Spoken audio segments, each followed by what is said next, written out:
Thanks. Minister, there seems to be a kind of a consensus in terms of the concept of universal care.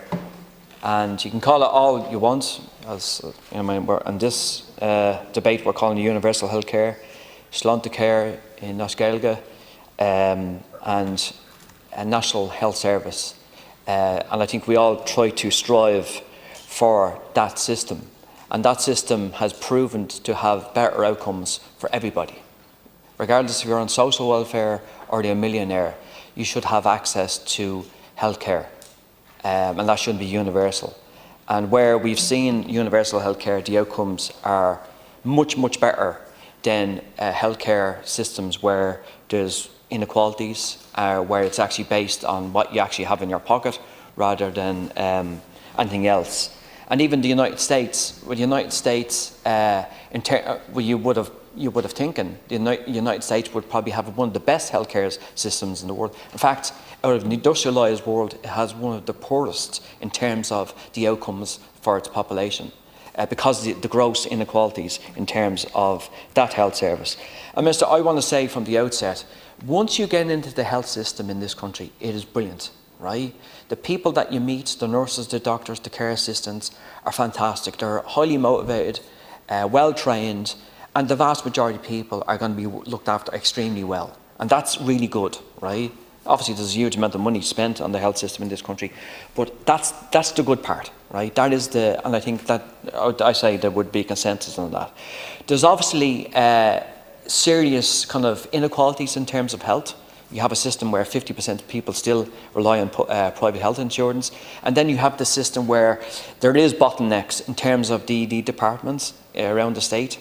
There's very kind of various degrees of actually arbitrary treatment in certain ED departments.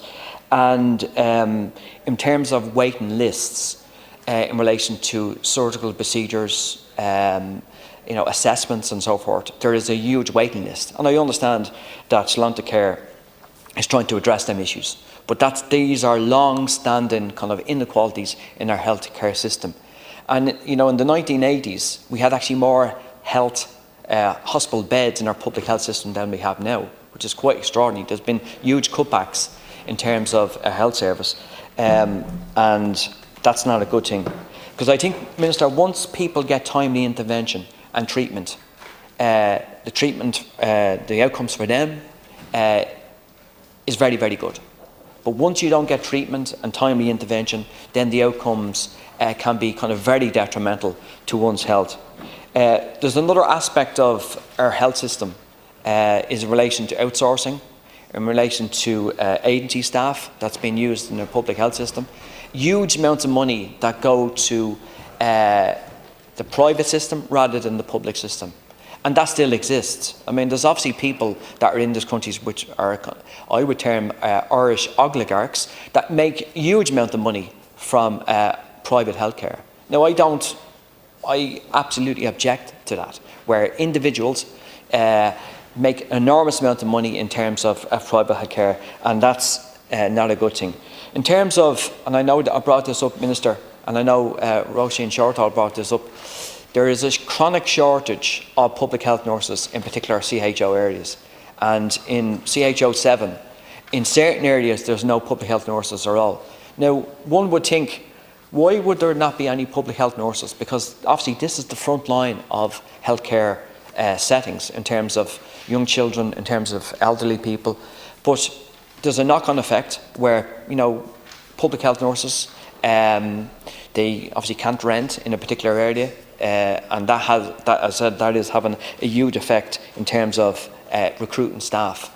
And the embargo at the moment is having that knock-on effect where CHO areas cannot recruit certain staff in particular areas. So that's a really, really, really bad thing, Minister. Overall, Minister, public health care has been hugely beneficial for society, because we have to look at the health system as a societal issue. And where you don't get timely intervention, then there is huge divides. And we've seen that throughout the kind of COVID. I mean, if you want to see how our system is divided in terms of our class system, in terms of economical situations that are going on in the country. Look at our health system. 50% still of people still rely on private health insurance. Why is that?